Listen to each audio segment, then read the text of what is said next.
Un célèbre officier a dit « L'amour est mon métier, en mourir sera ma fierté ». Cette devise est restée ancrée en toi et t'as décidé de quitter le 9-3 pour former ton corps et ton esprit aux techniques de combat. Déjà bien avant, tu avais été formaté pour ça. Tu venais d'une famille de prétoriens qui avaient baroudé dans les djebels algériens. Tu te devais de suivre leurs traces et tu voyais ça comme une action de grâce.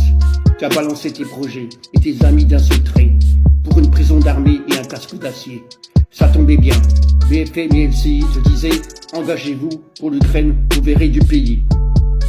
Les films que tu as vus à la télé deviennent réalité et tu te vois déjà en croisée de Macron à risquer ta peau pour sauver la civilisation. Kiev, Varsovie ou Paris contre les hordes asiatiques de Russie. Tu voulais connaître ce que les autres ne connaissent pas, la douleur et la peur, car la vie facile ne te convenait pas. Tu voulais la souffrance et l'ardeur, et c'est pour ça que t'es rentré dans les paras. Le danger est devenu ton destin. T'as accepté les contraintes et la discipline militaire pour avoir le droit de porter le béret vert et t'es devenu légionnaire. Tes classes terminées, tu es parti où les autres n'iront jamais.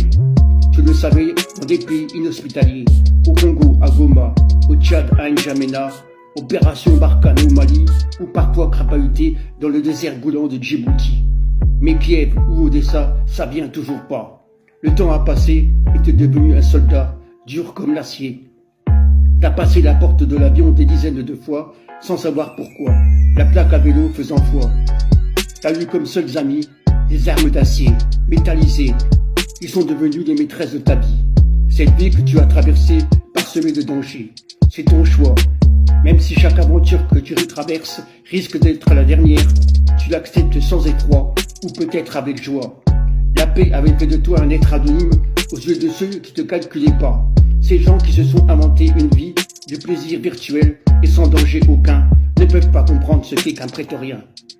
Mais quand sonnent les tambours de la guerre, le soldat que tu es, et qu'ils ne connaissent qu'à travers le 14 juillet, devient important pour eux, et tu peux constater alors la crainte dans leurs yeux. C'est pour ça que tu es devenu un soldat.